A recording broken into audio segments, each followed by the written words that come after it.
Good evening, YouTube. Welcome back to this next episode of FPL Family with me, Lee, and this is Sam. I thought this was going to be really nice and festive. I thought it'd be quite fun to wear this. Two things. One is it looks ridiculous. The second thing is I'm sweating. This is making me so hot, this thing. We come in here and I thought, right, we both got our shirts on because we both won this week. Happy days, right? But we both got the black shirts on. Again, I thought, this is like our first post-Christmas live stream. It didn't feel right to not have some sort of Christmassy thing going on. Normally and I should have thought about this, normally we put some sort of festive thing on the screens, don't we? Not even the screen is like festive. Normally there's like some like holly or something, or like a bauble. But not even that. Didn't even do that. You do look ridiculous. I can't wear this. It's a joke. It's so my head's so hot. Sorry, guys. Christmas is done. It's finished. Forget it. I'm not doing it. Yeah, Christmas is over. Oh, I'm not doing it. I don't know. Well, Merry Christmas to anybody that... I hope you had a lovely day. Anybody that was celebrating Christmas. We had a lovely Christmas, didn't we? Eat and drunk too much. It's standard Christmas in the Bonfield household, no? Yeah. It was good. I don't know. Do you want to tell the good people about the present that I bought you? Yeah. Go on. This is so random. Shall I tell the story, or do you want to tell it? No, you tell the story. You tell it the best. Go on. I don't think that's true, but all right. So anyway, so I went to a corporate do about sort of 2 or 3 months ago, didn't I? And it was a Liverpool Legends lunch. It was really good. It had Mark Lawrenson was there, Bruce Grobbelaar, and Jan Mulby, right? And it was in London at this nice restaurant near London Bridge area. And all three of the guys were up talking, telling stories and stuff. You get a bit of lunch and a few beers, and we had a table with a bunch of my workmates. Good fun. I got invited. It was great. It was organised by a company called Under the Posts, right? As a quick plug for Under the Posts. Really good event. But they do events for all sorts of teams, right? And because it's Under the Posts, and if you look at their logo on their website, it's like a rugby post. They do a lot of rugby dinners, right? They do some football dinners as well. And at the Liverpool event that I went to a couple of months ago, they had this silent auction, right? You know what silent auction is? There's a reserve prize, a whole bunch of signed stuff usually, and other things that you bid for, and then if you win it, the money goes to charity, effectively, right? This silent auction, a whole bunch of... It's a Liverpool room, right? There's Trent signed boots, and there's a Gerrard signed shirt, and there's a Liverpool... And I'm like, this is really nice. But one of the lots in the silent auction was for a Spurs Legends lunch. And I'm like, well, listen, this is a Liverpool room. No one wants that Spurs lunch, do they? Let's be real. And I'm like, wouldn't that... And by the way, I'm about 4, 5, 6 pints deep by now. And it's lunchtime. I'm a few deep by now. Doesn't take me much to get me drunk nowadays. That is plenty, by the way. Plenty. And there was a Spurs Legends lunch. So I bid for this thing. I won it. And now I gave it to you for Christmas. And it's a Spurs Legends lunch with Gary Mabbott. With... there's not many other Spurs legends, to be fair. Gary Mabbott. The keeper. What's the goalkeeper's name? Jennings? Is it Pat Jennings? Yeah, it is. But how very dare you say that? And what's his name? Perryman? Yeah, Steve Perryman. Steve Perryman. It's the most capped. The 3 most capped Spurs players. You're going for a little lunch with them. That's nice, isn't it? Yeah, tell them the rest of the story. Well, when I bid for it, I thought it was just a couple of seats. I thought me and you go for lunch. Yep. With the Spurs Legends. How many is it, actually, Lee? I actually won on the bid. It's a table for 10. So you're now scrabbling around trying to find Spurs fans to customs. No, hang on. Scrabbling around? You got listen. I'm like, I'll come if you want me to, just to fill a space. Coming, but also, I've asked 3 people, and all 3 of them have immediately gone, yes. Yeah, you're running out of Spurs fans, aren't you? Oh my God, you're so rude today. Any Spurs fans in the chat that want to come to a Legends lunch? Sam's got a 10-seater table. So that's what I got you for Christmas. It's the most random thing I've ever bought. But the best thing about it was he handed me it and went, "This might ruin Christmas." It was make or break Christmas. I mean, what do you mean? Why? It could. I thought you were going to think it was really random that you bought a table for 10 at a corporate Spurs thing. I did think that was really random. Right, but you still liked it. I mean, it'll be still a lot of fun, won't it? It'd be good. Yeah, it'd be good. Gary Mabbott's a little hero of yours and ours, and my brother as well loves Gary Mabbott. Last time I saw Gary Mabbott was in a hot tub, as the guys that listen to our Ohana will know. Totally. Yeah, totally. I don't know if he'll remember that. I'll ask him. Steve Perryman, I think your mum had a crush on him back in the 60s and 70s. When I was growing up, my mum used to tell me that she wished Steve Perryman was my dad. That's what she used to say to me all the time. I wish in another life Steve Perryman would have been your dad. And I was like, wow. Right, okay. Wow. Okay then. And then my dad chirped up with, I played golf with him once. Oh, yeah. Okay, so that's what I got you for Christmas, but amongst some other things, very, very random, very, very random. But hope you all had a lovely Christmas, guys. Welcome back. It didn't take us long, Sam, to get back into the FPL swing of things, isn't it? We're not even into 2026 yet, but we've got 2 game weeks now between Christmas and the New Year. One we've just had. And where are we now? The next one starts, I think the deadline, correct me if I'm wrong, is Tuesday. That's correct. Tuesday. At what time? 6 o'clock. 6 p.m. UK time is the next deadline because we have games Tuesday night and then Wednesday and Thursday. No, nothing Wednesday because New Year's Eve. So we have a day off and then we start and then the game week continues like 24 hours later. So the deadline's on Tuesday, nothing on Wednesday, and then the remaining games on Thursday. Yeah, I think it's 6 games on Tuesday, 4 games on Thursday, and then we hell. start again on Saturday. I thought it was FA Cup that weekend. No, we start again on Saturday. There's another one on the Saturday. And then the FA Cup is... Oh my God, right, a little bit further into January. Okay, so look, listen, as we knew a couple of weeks ago, right, FPL chaos at this time of year, absolute chaos, but the propensity is there to go up or down in mini leagues because the game weeks are coming thick and fast. So, as you guys know, we usually say no knee-jerking, right? But actually, it's the perfect time of year to knee-jerk. No, you have to knee-jerk. If you think there's a good option that you want to get in, now's a good time. Let's say hello to a few people, Sam. George is in with a super chat. George, you've got to stop super chatting, mate. You're already a member here at the FPL Family YouTube channel. You already follow us and support us on Patreon, so you do not need to keep doing this, but thank you very much. We appreciate you, as always. Hello, Bonfields, he says. Hello, mate. Christmas present for the family. Thank you, mate. We really appreciate that. We really appreciate it. Just a massive thank you. It's a £50 super chat, by the way. George! It's nonsense, isn't it? Nonsense. I'll tell you what, though, that will go into, partly will go into the beer fund for the next couple of days because we've got a little trip down on the south coast, haven't we, in the next couple of days? We're going to go vlogging. We're going to go vlogging with Az and Yelena over the next couple of days. So I actually think the kids are borderline more excited tonight going to bed than they were on Christmas Eve going to bed. They are quite excited about seeing Az and Yels, aren't they? Yeah, quite. Very, I would say. They're very excited about seeing Az and Yels. So we've got a little trip down to the south coast over the next couple of days. So George, we'll buy Az and Yelena a drink on you, mate. We appreciate you. Thank you for making 2025 an incredible year. Yes, mate, it has been huge this year. It's huge. From Fest to Slack Fun and Fortnite. Yeah, listen, we're getting quite regular on Fortnite now. I know. I hear George's voice in my house now. It suddenly just appears through the PS5 controller. I'll be down here doing something else, and I'm suddenly thinking, that's George. Where's he coming from? And then I go upstairs and it's just you three playing Fortnite together, and generally just George being kamikaze and running into trouble. That's generally what I get told. If we've not said it before, I'll say it again. Me and him are crap, right? Max is like, George, stop going into trouble. Max is good. Me and George, we're average. I say we're average. Truly be lost without you both in the Slack family. Oh, thank you, mate. Happy New Year. Love you lots. Thank you, mate. Love you too. It's been we're not going pleasure, anywhere, George. Mate. Pleasure having you around and all of the Slack community for the last year or so. And I know that you personally get a lot from it, not just FPL advice, right? So, mate, it's great. Doesn't get that. It's great. Oh, Fortnite advice coming in there for that, I tell you. But mate, thank you for being a part of our Patreon community. It's been a pleasure having you and everybody else in 2025. And we'll go again, mate. We go again. We'll reset. We'll go again in 2026. Do it all over again for another year. Wilco is in. Nice to see you, Wilco. Davis family is here. We've got Kelly T is in as usual. Thanks, Kelly, for joining us. Nice to see you. A lot of our patrons are in. All the patrons are in. Chatterbox, 5,261 points for Chatterbox this week, Sam. Not bad at all. Green Arrow up to get this 52k. I said to have a word. I was chatting to very nice. To Az and Yels in our group chat before we came on here, and I said, everyone in the mud this week? And Yels went, no, I got 21 points on my bench boost. Played a bench boost, didn't she? Dubravka? 21 Anderson? points on your bench boost. I mean, of all the weeks for Jamie and for Dubravka to come in, it was when Jack Grealish decided to get drunk over New Year and not turn up for the Everton attack over Christmas. When Moyes was asked about that, he just went, oh yeah, Jack's had a bit of a virus. He's been a bit ill last few days. But then there's pictures of him in a nightclub. Schmirish. Maybe caught the virus in the nightclub. Listen, he's had a lovely Christmas, and I think there's a video of him getting in the back of a cab, isn't there? Leaving. Well, that's what I mean. So maybe that's where he picked up his virus. Anyway, he ruined the Everton attack because they basically did not have one. So Dubravka with an 11-pointer. Do you know what? I don't like that from Grealish at all. I think that's such a bad look for him to do that. When he didn't mean to get ill.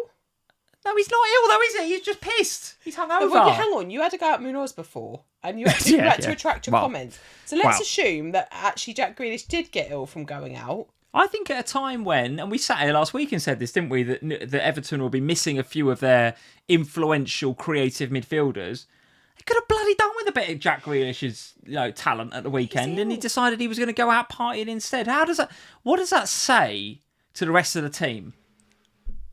The rest of the team who had to trudge up down somewhere to Burnley. My UK Burnley? geography, I don't fucking know. But they had to go away to Burnley like a couple of days after Christmas, and he's not in the squad because he's got too pissed at a nightclub. I think that's such a bad look, by the way. But we don't I think it's know awful. He got too drunk. No, I think it's awful. We do just know that he got a virus from somewhere. No, it's a lie, Sam. Stop being so naive. It's a joke. He got pissed and he's not ready to play. It's ridiculous. Scott Schrager's in the OG. Hello, mate. Not very professional, he says. Mate, you've been kind there. You've been kind there. Lee or Grealish? No, Jack Grealish. Oh, right. Joseph Maloney, very nice to see you, mate. John Robert Knight, yes, sir. Rob Mosley, evening all. Hello, Rob. How are you, mate? How are you? Hope you had a nice Christmas. James A3140 is in. He says, go and change to the white and red. Well, I could have actually worn the white and red. I could have, because it was a home game. No, but do they I'll mean go with the black. red and white? Yes, he could mean that. Yeah, he could absolutely. We were away mean that. from home today, so I went away kit because I don't have the third kit that we played in. Yeah, true enough. Monkey Trousers is in, Sam. Ever heard of Monkey Trousers 96? That's a new name for here, isn't it? Well, if you're not been here before, Monkey Trousers, You know what to do, mate. hit that subscribe button. You know what to do. We need more names like Monkey Trousers 1969, mate. If you're not subscribed, mate, get subscribed. Get back here next week because we need a bit more Monkey Trousers in our life. Henry CP got 45 points, mate. It's tough, isn't it? I think it's been a tough game week. Went for Cunha instead of Wirtz. Definitely regretting that. Well, that for sure. But that might come around again next week because now the fixture's better for Cunha. We'll talk about it, I suppose. Yeah, we will talk about it. As usual, we will do a whole host of things, including talking about our teams. We'll talk about what we're thinking for transfers for next game week, which, as I say, is literally like 48 hours away at the end of Tuesday. So we've not got long to kind of, well done for being here live, because anybody watching the replay, you need to get through this pretty quick and start making decisions because it's that time of season. Before we get into the game, Sam, before we start talking about and analysing the games from an FPL perspective, I do just want to give a shout out again to all of our Patreon supporters. We've had a load of new ones over Christmas, so loads of new people joining us over on Patreon. So thank you very much for joining us. Some of our OGs, some that have been with us for months and years, actually, are here right here in the chat tonight over on YouTube. So we have lots of different tiers. We have a free tier, by the way, so you can go over to patreon.com/FPL family. You don't need to pledge us or donate any money per month at all. Just sign up for a Patreon account and for free start following us and you'll get access to the Ohana podcast that we do every single Thursday and a preview for the upcoming game week. So if you want to go and check that out, patreon.com/FPL family is where you'll get that. And then if you like that, if you join us at the free tier and then you think, actually, yeah, these two are all right. These two are okay. We're okay. They're fine. Maybe I'll start following them at one of the higher tiers, and maybe you want to get involved with the Slack community, which you mentioned before with George and Kelly and Joseph and a whole host of other people. Maybe you want to do our Manager of the Month competition, where every month I run a competition offline outside of FPL, and I do a tally up every week, every game week, and we get prizes. People get shirts in the post and all sorts of stuff, right? Or maybe you want to go to the upper tiers and start talking to us directly. Maybe you've got issues with your team. Maybe you've got to play the wild card because, we're all going to get a bunch more chips, aren't we? Over the next few weeks from game week 20 onwards, I think it is, isn't it? So if you've got chips, you want to play wildcards, you want to play anything, actually, yeah, I'd like to talk to Sam, I'd like to talk to Lee about exactly what I'm going to do, then the Zoom tier or the all-in tier is where you can get access to us directly as well. So we'd love you to consider doing that. Patreon.com/FPL family, even if it's just to go over there, get an account, and for free start listening to the Ohana podcast that we do every Thursday. We'd love for you to go over there and check that out. All right, Sam, let's get into some of these fixtures. Where would you like to start? Because there is quite a lot of FPL talking points this week, I think. Do you want to go to Liverpool first? Go on then, darling. Would you like to kick us off? Well... because you must be happy. Well... You won? Yeah. Well, yes, I am. Because I think if you... So Liverpool 2, Wolves 1. Let's do this one first. First of all, we both bought in a Liverpool attacker this week, and it worked out for both of us, right? Hugo Ekitike bought in by me, so he gets the assist, which is good. Mm-hmm. You bought in Wirtz this week, who gets his first goal for Liverpool, official goal, because the one that he got a couple of weeks ago was deemed an own goal, which I think is probably right. And I thought he'd run the show, Wirtz. I thought he absolutely run the show. I think he got the 3 bonus points as well. I'm just going to check that. He did. Yeah, the 3 bonus points. Looks as if he was pretty clear from Gravenberch on 40.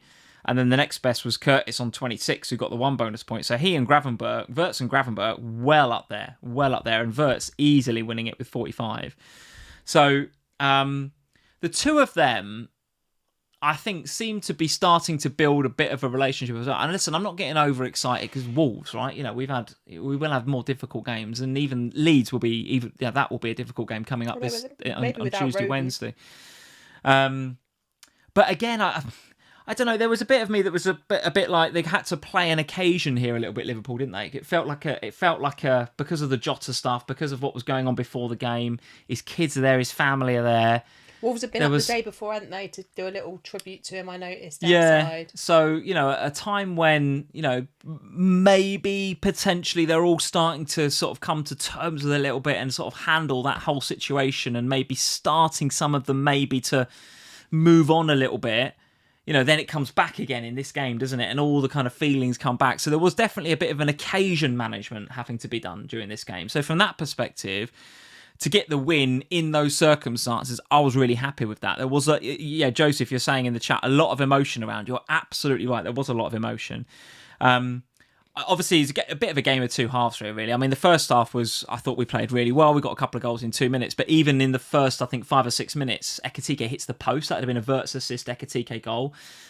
Hits the post, bit unlucky. If we score that, then maybe it's floodgates, right? But we go in at 2-0 to then come out and concede again another sloppy one from a corner, right? Let's not beat around the bush. Again, poor defending from Liverpool from a set piece.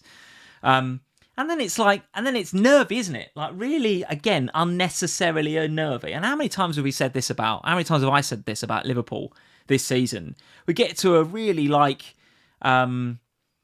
what's the right, not comfortable, but we get to a position where we're like, even on Gillette Soccer Saturday, they were doing the halftime analysis and they were like, 2-0 game over, Liverpool to see this out. And I'm like, all it's going to take is one brain fart, right, from somebody, usually Konate, who I know that I think was a bit ill before the game, so, played despite he hadn't trained much and all the rest of it, right, so fair play to him. But still to come out and for it to be a bit nervy in the second half of this game, that was a bit of a shame not to see us go on and get 3-4, more goals. Nevertheless, Ekitike looking okay, or what's your thoughts on him as an asset? Because he's, nearly 9 million now, if not already 9 million, I think, in terms of price, for a number 9 who looks pretty assured of starts because of what's going on with Isak. But, not on penalties, we don't think either. I think it'll probably be Maka or certainly be Salah when he gets back as well. Do you think he's worth the money? And what did you make of Wirtz, your new signing for FPL? I struggled a little bit last week. Obviously, it was the Spurs-Liverpool game, wasn't it? So maybe I was a bit blinkered by that. But I wasn't hugely impressed by Ekitike last week. All right, he got the goal, but we talked last week about how maybe in another match that's ruled out for the two hands and all of that jazz. Yeah. But outside of that, I thought that Spurs actually did an all right job with him. Maybe not with the rest of them, but with him. And then going into this one, I was just a bit like, I don't know. I don't feel a real strong desire to get him. And in the end, I got Wirtz. And if I'm really honest, I think I got Wirtz because I was so worried that everyone was piling in on Ekitike. And I was thinking, well, I don't have a Liverpool defender and it's Wolves. So I'm probably going to be 6 points down on everyone else anyway. That was a gutter to not get the Virgil clean sheet. Yeah. And I was very much feeling like, I'm already going to be a bit down because people have got Virgil, some people have got Konate, some people have got a Frimpong or a Kirkes or however, or Alisson. So in my head I was like, well, I'm already down a little bit on that. So and then if Ekitike goes off, I'm going to need some coverage there. And I said to you, didn't I? Had it not been for Dom Szoboszlai's 5th yellow card in the Spurs game, I almost certainly would have gone there.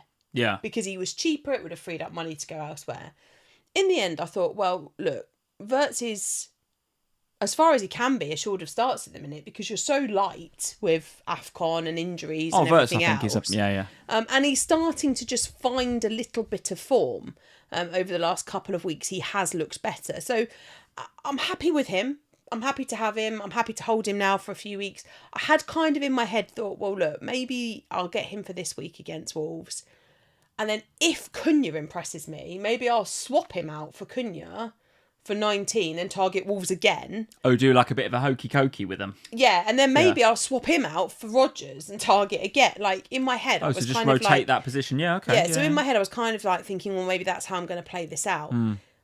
actually I didn't see this game, mostly because it wasn't live on TV here, but I watched it back on Match of the Day, and I was impressed by Wirtz. So I was like, well, good. I'll hold him now. So he doesn't feel like a priority sell, particularly ahead of a home game against a Leeds side who are now not having just scored. He's got the monkey off his back and stuff, isn't he? I think you've got to hold him now. But also Leeds, they seem to pick up a Rodon injury, so they're going to be a bit maybe a bit weakened defensively. So, yeah, happy with him.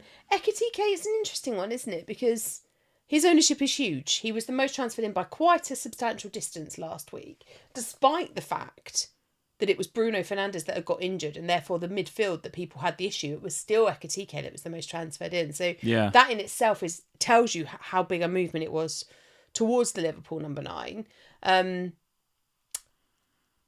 Oh, it was very popular transfer in, no doubt about it. Oh, for sure, the most. But I'm not sitting here tonight thinking, well, I absolutely must go and get him before Leeds. Yeah. I feel quite content with the Wirtz pick, because to be honest, it feels like if Wirtz gets something, Ekitike might be part of it. And if Ekitike gets something, Wirtz will probably be part of it. Like you said early on. Yeah, the link-up play was good between the two of them. So I kind of feel like, well, Wirtz might be enough. And also, it's harder to get to Ekitike because of the cost implications involved. Yeah, I agree with you. Ekitike looks... He still looked our most dangerous player. I know Wirtz, was definitely in and around it, but the Ekitike assist was great for Wirtz. Really, the way he knocked it past the player and then the through ball was unbelievable. But you're right, at 9 million, he was about as dangerous as he should be for 9 million. Yeah. Right? If he was, 7 million, you'd be going, cool, he's good value. And if he was 10 and a half, you'd be saying, well, we're not seeing enough. Yeah. But at 9, that feels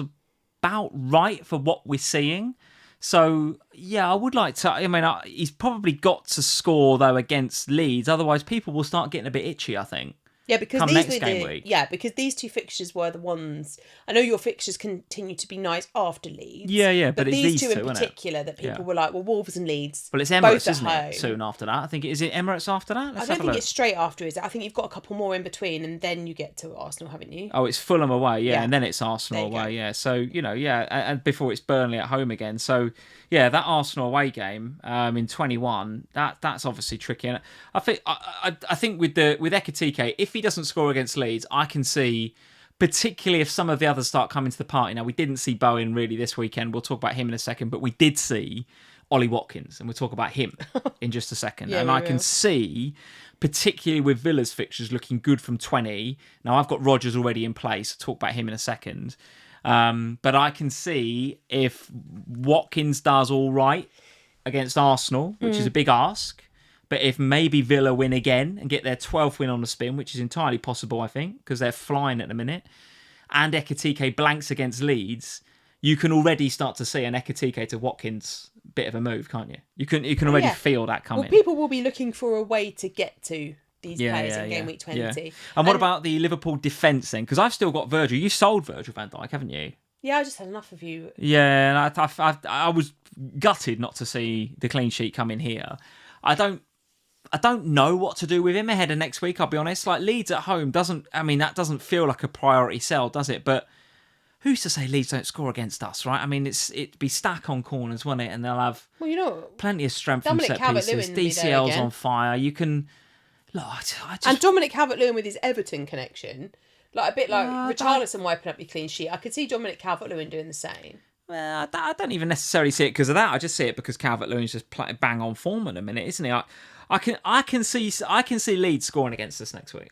Whenever it is. When do we play? Tuesday or Thursday? Thursday, you are. Thursday. I can absolutely see that happening. Leeds scoring against us. And if I see that happening, then we're going into Fulham away, Arsenal away. I need to sell Van Dijk, don't I, really? It's interesting because I sold him a few weeks ago. Honestly, it was a bit of a rage, I think, if I'm really honest. Yeah. But it wasn't... But in part it was that, and in part it was because I really wanted Bruno Fernandes, and I needed a route to him, and I needed to just plug that gap. But I don't regret it. It's one of those where, like, he has had a clean sheet since I sold him. But it was just a 6, wasn't it? But it was just a 6. And even like last week, obviously, we scored a consolation goal, so it wipes out the clean sheet. Again, it's a Wolves... And I must admit, I was out yesterday, so we weren't together, and... I actually paid very little. It was actually quite nice. I was out and about with my mum and with Evie. And And I decided after that, when I checked my phone and Haaland had blanked, I was like, right, that's it. I can't look at the 3 o'clocks because it's going to put me in a bad mood. So I'm going to ignore it. So it was only when I'd said to you, literally as I left the house, I only want to hear from you if something happens or when Wirtz gets something. And bless you, you did. You sent me a Wirtz text and I was like, Of course. Yes. Okay. So it was only later on as we were waiting for all the messed up trains to arrive. I thought, I'll check what's happened. I had a look at my phone and was like, the Liverpool clean sheet went. That's handy. Because it as a non-owner, I'm obviously relieved about that. Do I think he's a priority sell? No. Do I think you'll clean sheet against Leeds? Also, no. Yeah, and the problem is that too expensive, isn't he? Just sitting there, isn't he? And too also, expensive. though, you play on Thursday, then you're playing again at the weekend in the game against Fulham before we head into the FA Cup break. So these 2 games against Leeds and Fulham, realistically, do we think that Liverpool clean sheet? Now, at home to Leeds, I don't think so. Away at Fulham, maybe. Fulham aren't scoring a lot of goals and West Ham nearly kept a clean sheet. So maybe there is an opportunity there. But certainly ahead of that Arsenal game after the FA Cup break. There's too many other good options. That's the thing. Like, is he There's a lot of money tied up there. Yeah, you can basically go anywhere outside of sort of Gabriel and Timber, can't you? Well, you can't go there anyway because you've got your Arsenal locked in, no? Well, we'll talk about that in just a second. We'll talk about that later. So, Liverpool 2, Wolves 1. It's a win. We've had a few wins back-to-back. Wasn't convincing, but listen, it's all about, as many of the Liverpool fans in the Slack said at the time, it's about the results at the minute for Slot, not necessarily the performances. Hopefully the performances are going to come, but it's about the results. We touched on him a second ago. Let's talk about Ollie Watkins. Let's talk about Morgan Rogers. Chelsea 1, Aston Villa 2. This game, for me, and you're right, you didn't, I don't think, watch this because you were out at the ballet with your mum and with Evie, but I did sit and watch this game. I've never seen a team dominate more than Chelsea in the first. Like, Chelsea were all over Villa first half. Right. Absolutely all over them. And the goal came in my opinion, fairly fortuitous circumstances. Reece James knocks in a corner. It's a bit under the goalkeeper. It comes off of João Pedro's calf, and he gets the goal, right? Okay. Whatever, right? And a bit fortuitous circumstances, but you cannot deny that Chelsea deserved to be 1-0 up, no question. And actually going in at half-time, I'm sitting there thinking, this is a good Villa side. They're in a good run of form. If I was a Chelsea fan, I probably would want to be 2 up at the minute. Right. So they come out in the second half, and the first 15 minutes is the same, more or less. It's a little bit more even, but it's more or less the same. Okay. So Chelsea dominate. And then on about the hour mark, Emery makes 3 substitutions. He does a tactical change, changes the shape. And I know that Ollie Watkins is one of those changes, and of course he's going to get the headlines, of course, and we will talk about him because he's much more FPL relevant than the player that I'm about to discuss. But the player that came on as part of those 3 was Onana. Oh, what a difference he made. What a difference that he just got in amongst it in midfield, and it allowed Rodgers to stop doing the DEFCON-y dirty work and go and do the ball progressing, assisting Ollie Watkins. And I know it wasn't an FPL assist, but please, FPL Towers, can we change this nonsense? It was a Rodgers assist. Because he plays the through ball to Ollie Watkins. That's not an FPL assist because it hits the keeper, comes back and goes in. I understand that, but Rodgers made that goal happen, right? So even though... So there's 2 points to make there. One is Emery is like a tactical magician. Like, this guy just knows how to change football matches. That's now 12 wins on the spin. I mean, what the hell's going on at Villa? Unbelievable. When you think about the early part of the season as well, it's unreal. It's incredible what they're doing. It's incredible what he's doing. So good. So the second thing to say, so that's the less FPL relevant bit. The more FPL relevant bit is I bought Rodgers in this week, and I know, ahead of Chelsea and Arsenal, I've got low expectations. Well, let me tell you, Rodgers should absolutely got points in this game, right? He gets booked because Reece James is fouling him on a corner, right? And the ref, who was crap, no shock there, decides he wants to book both of them. Shouldn't have been booking for Rodgers, in my opinion. I'm biased because I own him, probably. But then also with the assist for the Watkins goal, he's really unlucky because Watkins' first shot hits a goalkeeper, comes back. And last week, wasn't it? Fucking nonsense, isn't it? But anyway, Rodgers, for me, certainly after Emery makes the change and puts Onana in there, looked every bit an FPL asset that we'd want. Right.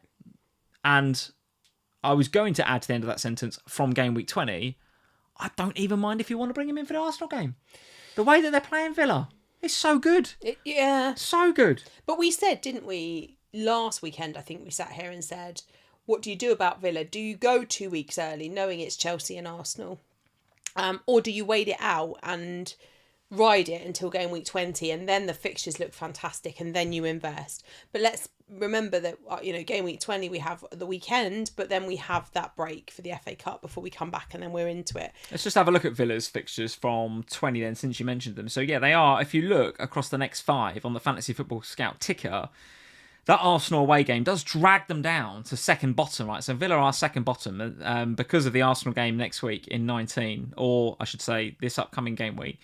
Forest at home in 20 looks good. Palace away in 21 looks good, given that Palace, and we've got to talk about them later on against Spurs, looked absolutely cooked. They looked shattered, Palace. Everton at home in 22 before they go to St James's in 23. But even if you were to extend this ticker out a little bit, the Villa fixtures look really good from 20. So, yeah, Rodgers, Watkins, any of these guys from an attacking perspective, and even defensively, they look all right. Yeah, and I think we sat here last week and, I said I don't hate it if you want to go early on Rodgers, which you ended up doing. And having watched the highlights, it's in the same way that I thought we were a bit unlucky not to get the assist from Foden last week. I feel exactly the same about Rodgers this week. So from my side, I don't have any Villa players. I guess, given it's a midweek round, given with the exception of Timber, I don't have too many, touch wood, issues in my team. And even then we can talk about what Arteta said about Timber in a little bit when we do that game. I'm looking at my squad for midweek thinking, well, if I can get through it this week, because one of the transfers that I could potentially do, and I've got 0.3 in the bank so I can afford some price rises and falls and all that jazz, is to go from Kudus to Rodgers. Okay. So now Kudus has got a game against Brentford, George, Spurs do like to play against Brentford, so I'm quite comfortable to hold Kudus for another week. It's very unlucky not to get an assist today. And then do it the week after, as was my original plan. Or I could move early on it, but that gives me another player in that Arsenal game, and I don't love that, despite the fact that Arsenal conceded at the weekend, which was very frustrating. Yeah. Arsenal's still a really good defence. They're still a really, really good defence. So, and they should be full strength for the midweek round against Villa. So I just feel like I might hold it for another one. For me, it's still Rodgers. The fact that Watkins comes on 32 with 32 minutes to go and gets a brace, you would expect, therefore, that he gets to start against Arsenal, but he has not been consistent. He has been off it this season. Well, maybe he needed a rest, and maybe that's what he was trying to do against Chelsea. Possibly. Because I tell you what, Marlon was nothing to shout. I think Sky put on a touch map of his touches in the first half. I think he had one, and it was in their box. But the reality, Lee, is that actually and this is going to sound a ridiculous thing to say, given that Villa are like 12 games on the bounce now, but nobody in Villa outside of Rodgers, from an FPL perspective, has actually stood up to be counted this year. The defence have been a bit hit and miss in terms of the clean sheets being kept. Sort of had a few people going for cash and constant. Yeah, there's been some clean sheets there. There's been some attacking returns from the defenders. There's been the odd defensive contribution, but nobody's really like putting their hand up and going, oh, me.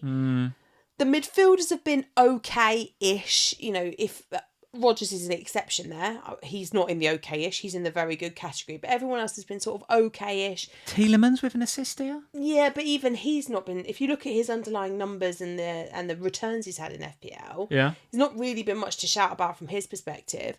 And then up top, Ollie Watkins has been in and out of the starting 11 on a semi-regular basis. If he's not been starting, he's being hauled off. Marlon hasn't been great either.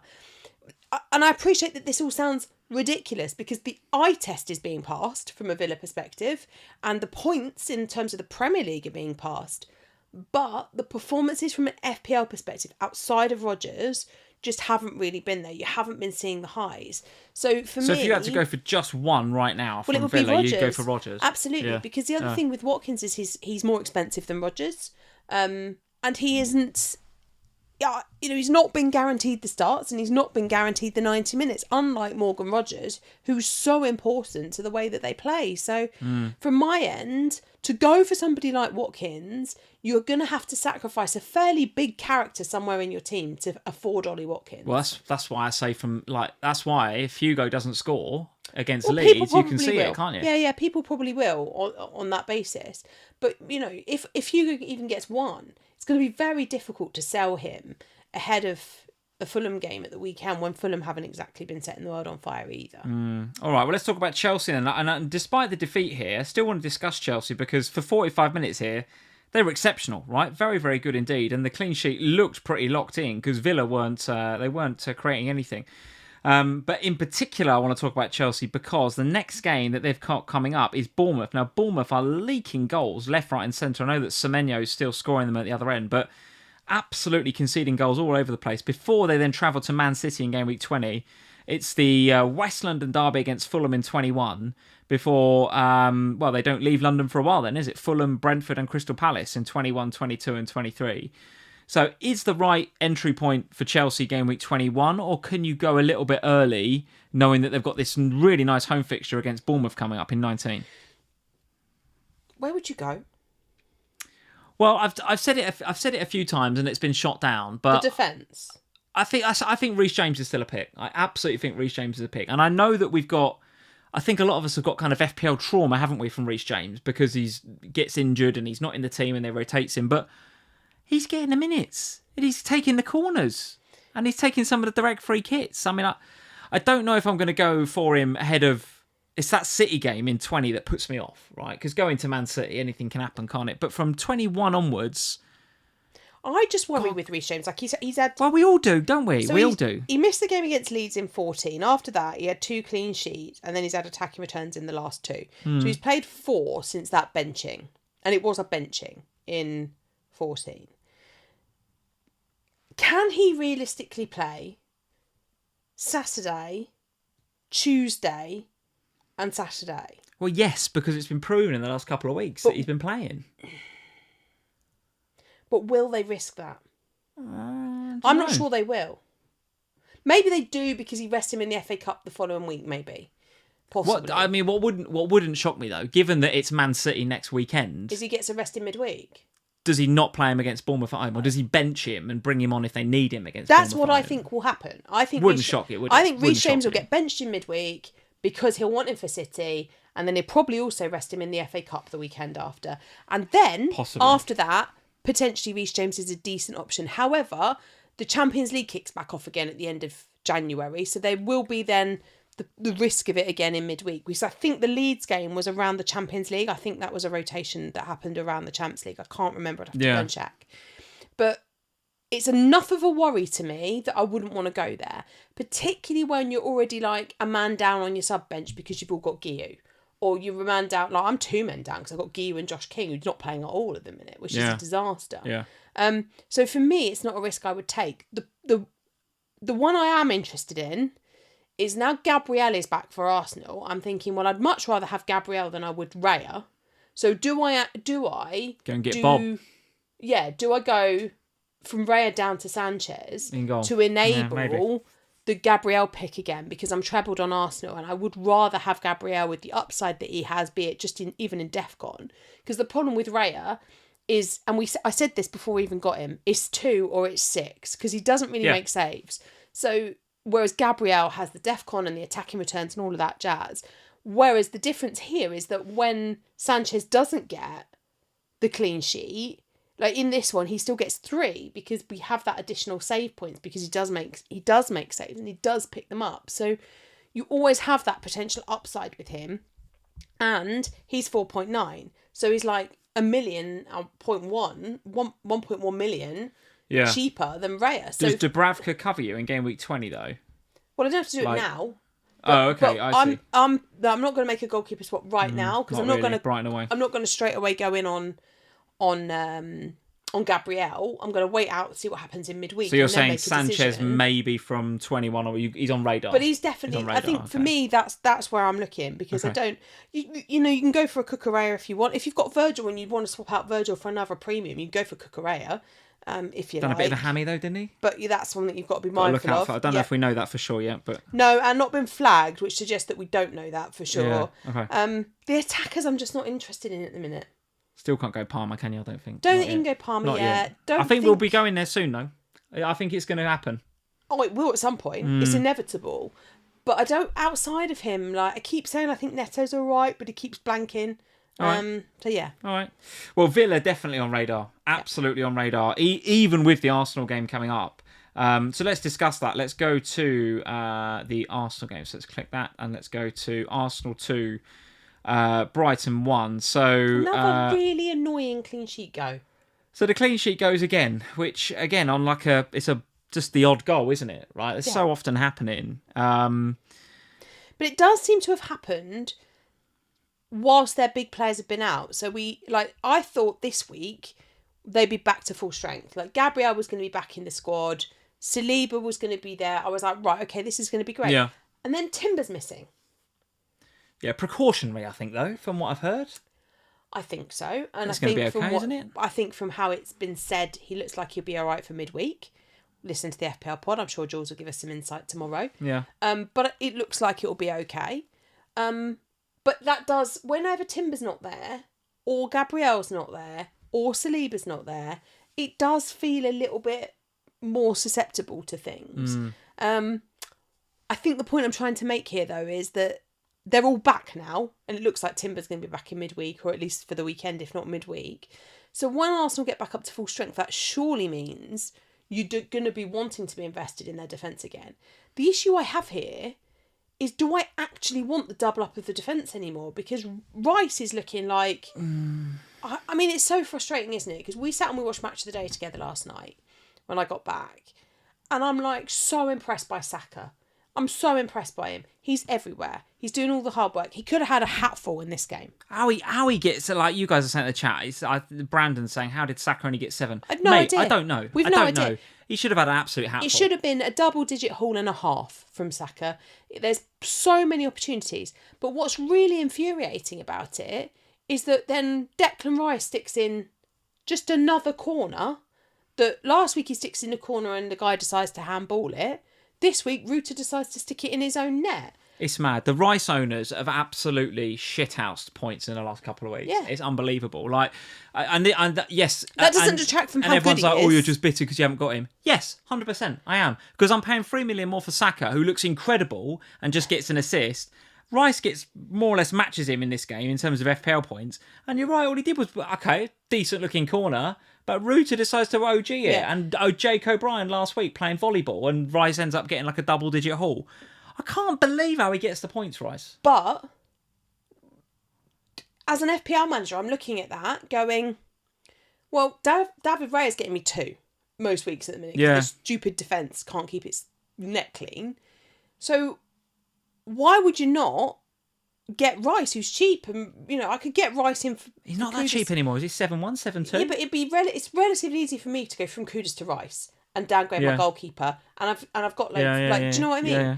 I'm looking at that thinking, well... It's a bit like don't hate the player, hate the game, isn't it? It's a bit like, Lee, stop whinging about the fact he's getting points and just get him because he's getting points. I think this is the point, isn't it? Is that I'm watching Saka thinking, you look fantastic. I can't believe I've not got multiple points out of you over the last few weeks. He's going to haul at some stage. He will haul, and I'm convinced I'm on the right player, and I'm not getting off Saka. You could not pay me to go from Saka to Rice, despite all the stuff we've just said, because at some point there's a massive hauling coming for Saka. But I am starting to wonder whether a move away from the double defence, probably by going Sanchez in goal in a couple of weeks' time, and going to Rice instead and having the double attack might just be the way to play it, despite the fact that I think the Arsenal attack are about to improve with Gabriel and that back. Well, the Arsenal fixtures, obviously that Villa game coming up on Tuesday, which I for one can't wait for. I think that is going to be such a cracker of a game. I hope it's not crap. I just think it could be a cracker of a game. It should be. And they're away at Bournemouth, who we've just mentioned are leaking God. goals left, right and centre. So I fancy Arsenal attack there. Then it's Liverpool at home. Trust me, we cannot defend corners. No. That's a fact. And they'll want a bit of revenge from your game up. The Szoboszlai screamer, yeah. But either way, Rice will piss a few points on corners from that game because we just cannot defend corners. Then they're Forest away, then they're Manchester United at home. So, listen, I'm not that Arsenal Villa game is a cracker of a game. I cannot wait for it, but I find it quite difficult to call from an FPL perspective. So I don't think I'm going to mess with my Arsenal or Villa assets ahead of that game. But going into 20, Bournemouth, Liverpool, Forest, yeah, maybe double attack is the way to go. And it looks like Raya probably is the sacrificial lamb because he's just getting the 2s and the 6s, which is not what we want. Yeah, because at least if you've got a Timber or a Gabriel or whoever else it is you've got in defence, they have the upside of defcons or attacking returns or, they're all the clean sheet or all of the above. So whereas Raya, it is literally like you get 6, you get 2. Yeah. And at 6 million... that's not acceptable anymore because I can have a load of midfielders who are around that price who are getting more than 6 or 2. Yeah, there's not much this season that we would have said, like when we were making predictions in game week 1, there's not much this season has gone the way that we thought, put it that way. It's been a hard rollercoaster season so far. I'm only halfway through. But the one thing I think we did say was that goalkeepers are just going to be even lower down our priority list. And I think that is the case, isn't it? There's no joy in picking goalkeepers this year. You just pick one and you just hope for the best. And if he gets a 6, then great. If not, it's a 2, isn't it? Yeah. It's just... So why not save a bit of money and get Sanchez, who's at the moment just as likely to get a clean sheet as Arsenal is. But that third Arsenal slot is going to be important, and maybe Raya's not the one. Yeah, I agree. Yep. I agree.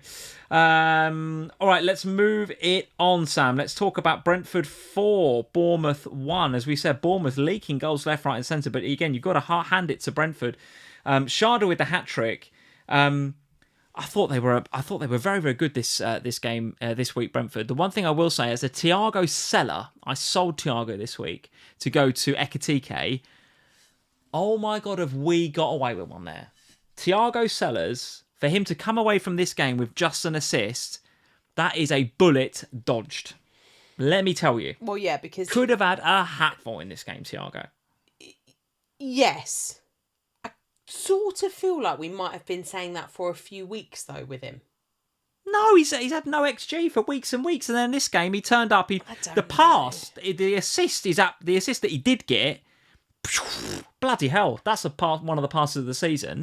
And then again, it's like even he's the one celebrating. Is it the second goal or the third goal that sort of bounces around and then eventually goes in? Yeah, he sends the ball in, but it touches about 8 people before it goes in. So there's no way near being. I was watching these highlights on Match Today, thinking, "How have I got away with this one?" I don't know. You don't agree? No, I'm not watching him thinking, I've made a mistake. Let's put it that way. Like I had Bowen who blanked, and I didn't think I wish I'd swapped him back.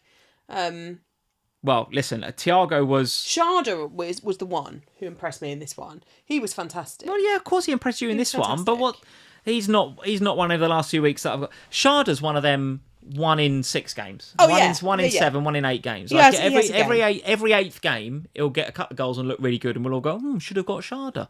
And then he'll do nothing now till February, Sharda. But Thiago looked dangerous as hell. And I'm like, have I made a mistake here? And I do worry that I have. Nah. I do worry that I have, no? I don't think so. I think I wasn't that impressed. But I think he was fine. That's maybe a bit unkind. I think he was decent, but I wasn't watching him scared. Put it that way. Maybe because I was watching it on Match of the Day and I knew the result. But I wasn't watching it. But then having said that, with Saka, I'm watching it going, how on earth?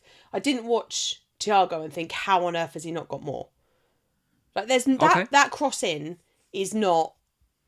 There's no way near being his assist or anything on that. Well, you know how this ends up on Tuesday, don't you, Sam? Well, and nothing happens on Tuesday because he's not playing. They're not playing till Thursday when we roll him over. All right, well, you know how this ends up on Thursday. Well, we roll him over. We always do. Anything else to say about Bournemouth other than defensively all over the show? They're all over the shop, You still got Senesi? Yeah. What are you doing with him? Well, I mean, he's still got 2 because he got DEFCON again. Yeah, he is a priority sell. I think he is a priority sell. Expensive now, no? What's your selling price on Senesi? Good question. Hang on. He's got to be about. I reckon that's got to be 495. 4.9. 4.9. Yeah. Okay. So yeah, he probably is a priority. Actually, he's 4.8 for me. 4.9 as his price. He probably is a priority sell, particularly with the Chelsea game up next. Have you got an Everton defender? No. Senesi to Keane is easy, isn't it? It feels it. Yeah, it feels it. Easy. That feels like a really... I mean, the thing is... Danny's saying the same in the chat, actually. Yeah, I mean, but I've got money. I could go to Tarkowski. I don't think I will. Don't do it. Don't. Because What's I the don't point? think there's any need to spend more I feel on like I'm unnecessarily over-invested in Everton with Tarkowski. Just have Keane. I see it. I see that. But also, I kind of think that, like, Senesi I've got on the bench for midweek anyway. I do need Timber to be all right, though, because the rest of my bench is literally in the mud. So doing Senesi to Keane makes sense. It would then mean benching Mickey van der Ven. The only thing I would say about Keane, and a lot of people are wanting to go there this week, is that, and I know he's been out for ages, Branthwaite, but the Everton fans that I speak to and the Everton people that I interact with on Twitter and X and stuff, they say, look, you're mad. You're mad if you think that Branthwaite doesn't just come straight back into this team and Keane gets dropped. I don't think that's true. Well, I'm speaking to Everton fans, Sam, that go to the games every week, that know the club, and that's what they're saying. So I trust their opinion on Everton over yours. But he's not... Oh, I wouldn't. He's due back on the 18th of January. That's when he's expected back from his injury. This is Branthwaite. Sure. So we've still got 2 more game weeks. I said when he comes back in. I'm not saying it's Before happening that, this week. I'm saying, but when in the long term he comes back in. There is absolutely no way on this planet. Branthwaite has not kicked a ball the entire season. He's not kicked a ball the entire season. There is no way on this planet that Moyes goes, oh, hello, Branthwaite. You're in the starting 11 from game week 21 onwards. It just doesn't happen. They've done this with Seamus Coleman. He came back in, played what? 15 minutes of that game, and then they had to sub him off injured again. They will protect Branthwaite. He will be eased back in. So I agree with you. In the long term, the Everton fans are correct. Branthwaite will take that spot back. But it's going to be the middle of February before that happens, because he will be eased back in. It'll be half an hour. It'll be 20 minutes before he gets 45 minutes. And then that's when you sell Michael Keane. Okay. But I think we've probably got 5 or 6 game weeks before we get to that point. Yeah, which is basically what I said. No, you didn't. You said he'll come straight back in. Well, he's not going to come straight back in. I didn't say that at all. I said the one reservation I have with Keane is that when Branthwaite is fit, he's likely to come back in and Keane won't be in the team. I didn't have a time scale on it. I actually didn't put a timeline on it. We're in February and we're talking about second wild cards. Okay, sure. So why is that a worry for Keane right now? Oh, I'm not saying right now. I said when he's fit. You don't even need to be worrying about him right now. Oh, God. Forget about Branthwaite. He's Such not a joke. interesting. Burnley 0, Everton 0. Talk about Keane some more then. Go on. Got 10 points, 1 point more than Tarko. He's a lot cheaper. He's going to play until at least the middle of February, because Branthwaite won't come straight back into the team, despite what the Everton fans think. Until that point, Branthwaite's got to be fully fit and he's back in. Otherwise, he'll get injured again. So Michael Keane's been brilliant. He has been brilliant. Remember when he was a laughing stock? Do you remember when we used to go, oh God, Michael Keane's got to play?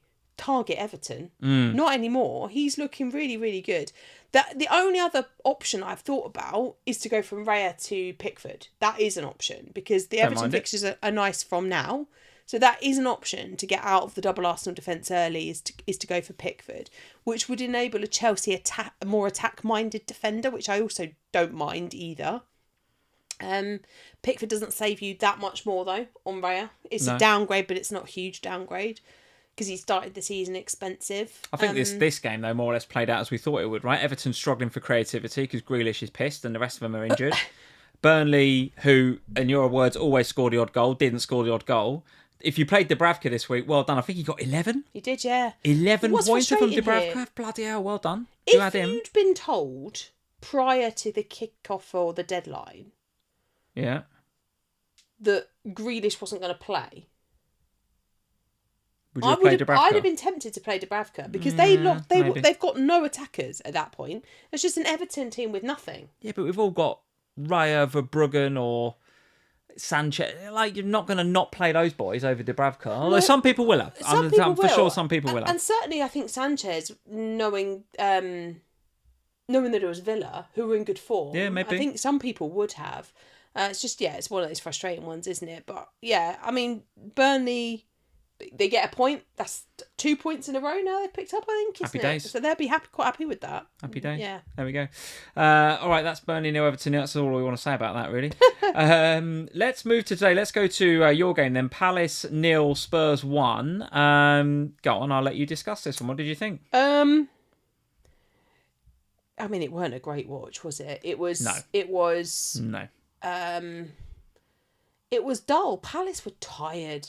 They are tired. They were without Richards, which I thought was good for us. Yeah. But I thought actually, Lerma did all right, but not great. He was fine. They are.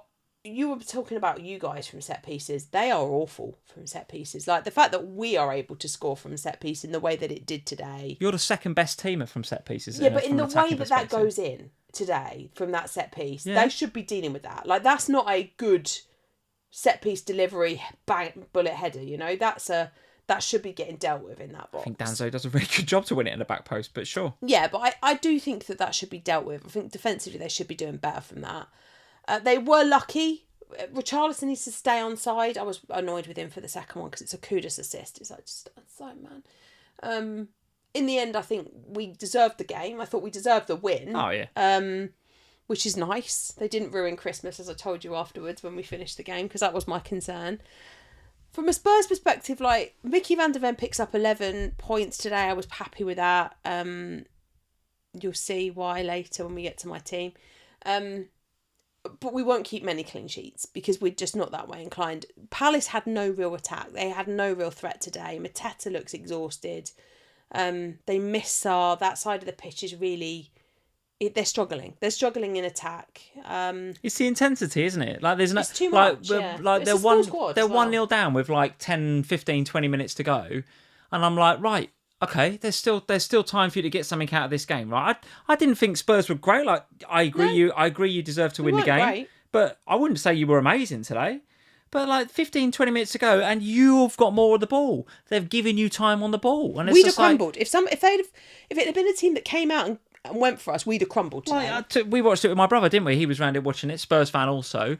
And every time Palace lumped a ball into the box, you and him went, "Oh God, get it away," like that. And I'm sitting there going, "Yeah, why are you nervous, Spurs Because that's fans?" what we used to. I know that's what you're used to, but I'm like, Palace could play for another hour here and not score. They were so poor. Like the intensity wasn't there, and I think it is a bit of a lazy narrative to just say Mateta's knackered. He is. We've been saying it for weeks. So why he's not resting him, I've got no idea. Well, because he doesn't trust Nketiah, clearly. But it's the others in the midfield. It's the Hugheses. It's the who's the other lad in midfield who's really good? The engine room guy. Can't think of his name. But the guys that are in the middle of the park for Palace, they're the ones that look knackered. They're the ones that look like they've got no intensity. Like Spurs midfield today was fine. Like Archie Gray, fine. Bentancur, fine. But listen, these are not amazing players. You get a bit of intensity in and around them and they give up possession. But just Wharton, that's the guy. Thank you, Azzy. Yeah, Adam Wharton. These guys look like they massively need a rest. It's unbelievable. So knowing, like, last 10, 15 minutes, not pushing for a winner. If anything, it looked like Spurs could get a second and nearly did, were it not for our VAR. So don't begrudge Spurs the win at all. I thought you were the better team. But there was nothing in that game that made me think, I've got to buy either of players from these teams. In fact, I'm looking at my Palace defender now because I've got Gahey, who... Oh, look, he's got what? I think 2s and 1s over the last 3 weeks. And the 2 weeks before that, I don't think were clean sheets either. But he was getting attacking returns. He got one late, didn't he? Do you remember? What game was that? He last minute scored the goal. I can't remember. I don't remember. Was it... Maybe it was Arsenal. I don't know. Or maybe that was in the Cup, wasn't it? But I wonder whether those Gahey attacking returns were masking the fact that actually they ain't that good at the minute, Palace, and we need to get off him. The problem is that since Munoz got injured, they're really struggling even more.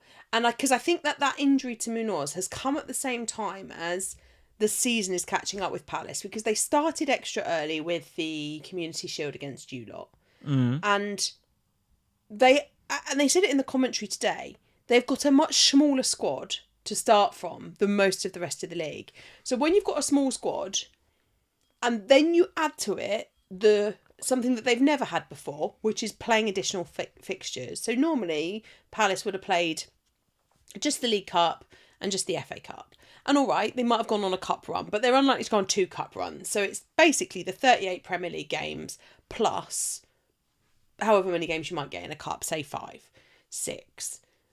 It's a relatively short season for them. This year, it's the complete opposite of that, because they're playing the Community Shield, they're playing in Europe. They went relatively far in the Carabao Cup already, and all right, they went out this week to Arsenal, but they have played midweek and weekends. I understand all this. What are you getting at? They're tired. We understand that. Well, but I think the tiredness was okay-ish until Munoz gets injured. So now you've got Munoz injured at the back, which has weakened the defence. You've lost Ismail. Well, Klein just is not... Because he's not there. Not the one, he's not the one. And that's making them more vulnerable. They've also lost Ismail Assar. And you talked about the engine room in that team. They're knackered. So you've got no one protecting your back line. So are you going to sell Gahey or not is the question. Well, the fixtures are actually worse for him than they are for Senesi. So if you're looking for clean sheets, then probably the right answer is you keep Senesi and you sell Gahey. Well, look, Fulham at home next in 19, so it doesn't feel like a priority sell to me. Like you say, Fulham are not exactly banging them in, but you would not be shocked if Palace lost a clean sheet there. But then after that, look, Newcastle away, Villa, Sunderland away, Chelsea. With an FA Cup game in between. That's not, from 20 to 23, that is not a run where I'm going to want a Palace defender. No. And also, by the time you then get to the Forest, Brighton, Burnley, Wolves run, that's game week 24 to 27. We're starting to get into... You can get back on them then if you want. Yeah, but also we're starting to get into second wildcard territory by that point because there'll be ideas about doubles and blanks and all of that kind of jazz by that stage. So, yeah, Mark Gahey is feeling like a more difficult hold than Senesi right now because he's expensive. He's more expensive. And Palace are frustrating because they don't look like they have a plan B right now because they don't have any energy to kick on from it if they go behind. Yeah, I agree. All right, let's move it on from this. Let me go back to my... No Spurs chat, okay. Well, you do Spurs chat if you want, go on. It's fine, I don't talk about Spurs. We won a game though, it's quite nice. You're not picking anyone in FPL, are you? I have got 2. Well, you've been talking all night about how you're going to sell Kudus. And Van der Ven, you keep benching him and he keeps jamming off your bench. I'm not going to sell Kudus for midweek. He could easily have had an assist today for Charleston kept his leg on side. Because he assists that second goal, well, the third goal that gets ruled out. He was good from set pieces as well as he always is. But let's see what happens in midweek against Brentford because they'll roll over like they always do. Yeah, all right, very good. That was for you, George. All right. Let's go back into here then and let's go to... We've got to wrap through the rest of these games, Sam. Where else do you want to go? Do you want to talk about DCL being like the best player in the league at the minute? 6 straight games in which he scored now. The only other player to do that this season, Sam? I do know the answer because you told me earlier it's Erling Haaland. Erling Haaland from, I think it was about game week 3 to 8, scored 6 in a row. It's mad, isn't it, really? But now DCL is there as well. So why the hell is he not in our FPL teams? Probably. Good question. It's probably because we've all spent all of this time going, oh, look, Jarrod Bowen's got great fixtures. Oh, look, Ekitike's got great fixtures. And we fixture chased. And the reality is that with a club like Leeds, I'm sorry if there's any Leeds fans listening, and I don't mean this in a negative way, but you're not realistically going to fixture chase with Leeds, are you? Because all their fixtures are going to look quite difficult because you're not expecting that much out of a newly promoted side. The Leeds fixtures are I mean, they are difficult, right? You look at the next 5. It's Liverpool away. Say what you want about us. I mean, can he score in that game? Yes, of course he can. But then it's United, Newcastle, Fulham and Everton. I mean, it's not... That's not easy, is it? They are bottom of the ticker over the next 5, according to Fantasy Football Scout. So it's very difficult to pick any Leeds player, DCL or otherwise, when they're bottom for the fixture ticker. But he's just scoring every game, isn't he? He's just popping up all the time. But I also think that if your team is set up in such a way that he could be your third, then he's a really decent option as a third. Well, that's the problem is that he's 5.8 million. So having him as your third is actually quite difficult because Guiu is significantly cheaper. Well, I looked at that earlier and I just thought, I could just do that quick upgrade. But no, Guiu is like 4.2. Yeah. And DCL's 5.8. And it's like, actually, 1.6. Like, that's not an insignificant move. So you're talking about having DCL as your second striker, which at a time when Ekitike's got good fixtures and Bowen's got good fixtures and Watkins is suddenly apparently a part of a conversation again. I think he would still be your third striker, wouldn't he? I think. But then you've got to take money from somewhere else. Now, maybe you do it by downgrading Virgil. But this is the thing. He's at 5.8. He's better than Virgil, who's the same price, no? Oh, 100%. You think so? Yeah, you? 100%. I mean, that's the thing in my head I'm looking at. Plus, I'm looking at players like Gahey. Do I take a bit of money out of him, given what we've just said? Don't know. Maybe that gives me with a bit of money elsewhere potentially the money to get to DCL. I don't know. I just think it's the fixtures there are not fixtures where you would necessarily go out and pick him. But he's just I wouldn't have necessarily picked him for this. Sunderland away. Sunderland away is a very tricky game. Sunderland not lost a game at home all season. Yeah, here we are. He's popped up again. Honestly, I know we said this when we were doing the Liverpool chat. It would not shock me to see him score against your lot in midweek. It really wouldn't. Not at all.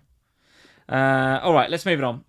What else? What have we not done, Sam? Have we done Forest 1, Man City 2? Oh my god! It's just going to be my weekly loving for Ryan Cherki. Like City fans, what do you make of this guy? I think, right, I'm going to say something. This is another one of my stupid shouts now, and you're going to go, "What? Shut up! What are you talking about?" Technically, oh god. The way that he moves and technically the way that he can use both feet, I think it's you're going to tell me to shut up. I think it's the closest we've seen to Lionel Messi. Oh, not joking, Sam. Why does it have to be like this? Right. Stop being so extreme. It's not as good as Lionel Messi. He's just playing. I've not said that. Stop hearing what you want to hear tonight, right? I've not said you just he's said as good as Messi. Technically. I've said technically, and the way that he moves, and the way that he uses both feet, and how comfortable he is on the ball both feet, he's the closest we've seen to Messi in a long time, Ryan Cherki. And he's young. He's really young. He's got time and space to develop. I think he is an unbelievably good player. Ridiculous. Andrew Yee says, I've been out drinking with Grealish. People are saying... Honestly, I don't know what goes on in your head. What goes through your mind that makes you say these things? He had a good game. Yes, he did. He's been brilliant for weeks, Cherki. Was he Lionel Messi in disguise? Absolutely not. Does he play in a really good Man City team with really good players around him? Yes, absolutely. Is he a decent option in FPL right now? Yeah, sure, absolutely. Is he as good as Messi? No. Will he ever be as good as Messi? No. Is he half decent? Yes, absolutely. People are saying more like David Silva 2.0, which is probably a bit more realistic, to be honest with you. Yeah, well, you've gone mental again, haven't you? You've gone extreme. I love watching good footballers, right? I love watching good footballers, and this kid is a good footballer. Oh my god, what a player! And it's like in a week where Foden blanks. And by the way, there's another Reinders FPL return since I've sold him. He is trolling you. Oh big my time. god, I kept holding him for weeks and weeks. Sold him. He's been brilliant. Cherki though, goal and assist in this game was the difference. Absolute difference. And I have to hand it to Forest. Forest were really good in this game, by the way. As soon as I turned the TV on for this one, because it was a early-ish game, I think, lunchtime game. I tell you what, the Forest fans were bang up for it. The atmosphere at the City Ground was unbelievable. Really good, really good. And Hutchinson scored a really good goal after Reinders had opened the scoring. But you know what's infuriating, though? I think, and this is why I decided to ignore the 3:00 games altogether yesterday. So I didn't even know until we were watching Match of the Day that Timber hadn't played for Arsenal. That's how little attention I paid to the 3:00s. Is that when you've trebled up on Man City, so at the end of the game I had a check and I was like, oh, okay, 2-1. That's annoying because the Nico O'Reilly clean sheet's gone. Really irritating. Yeah. Then it was his fault, that goal as well, by the way, in my opinion. Yeah. So can't blame that. Then I look, I see not only is his clean sheet gone, but he's been yellow carded and Gvardiola's got the assist. So that's already peed me off because now there's a significant discrepancy. And I know that there's a discrepancy in the finances as well. I get it, but it's still annoying, right? Then you see the goals and it's Cherki and Reinders that are doing all the good stuff. And it's not Foden and Haaland. And you paid significantly more for Foden and Haaland. Now, I'm not for any... Don't come at me with, well, you're not going to sell Haaland. Absolutely not. But when it's one of those annoying ones, isn't it? A bit like we were saying with Rice. Like, when you've got the more expensive asset and the cheaper one bangs, it's annoying. It's annoying as hell. Do you know what? It's mad, isn't it? Because about not 3 or 4 weeks ago, we sat here and we went, right, power free. Yeah. Saka, Foden, Bruno Fernandes. Them three will form the core of our teams for the next... Yep. And that's and maybe we need to find Palmer as well. And how are we going to get Palmer in? And we're going to get Wilson in because he's cheap.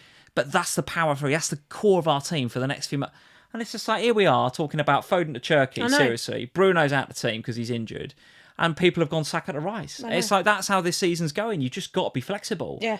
But like you, I don't see me doing the Saka to Rice move. I see me doing a Saka and Rice move if I was going to do it.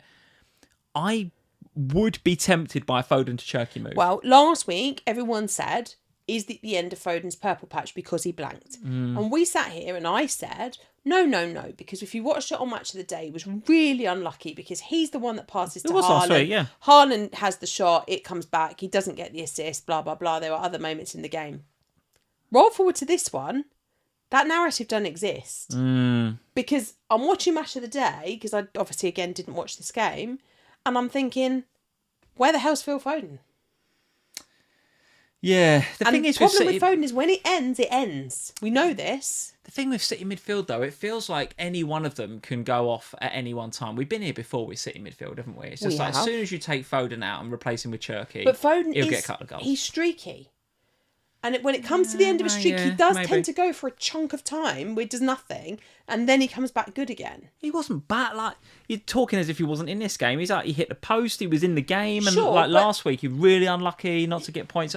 But I think you're asking for trouble if you transfer him out. I'm not going to transfer him out yet. I'm going to give him the midweek round. But I'm telling you now, if he doesn't return again in midweek, there will be questions to be had, won't there? Because it's like, after this, so it's Sunderland, right, in midweek.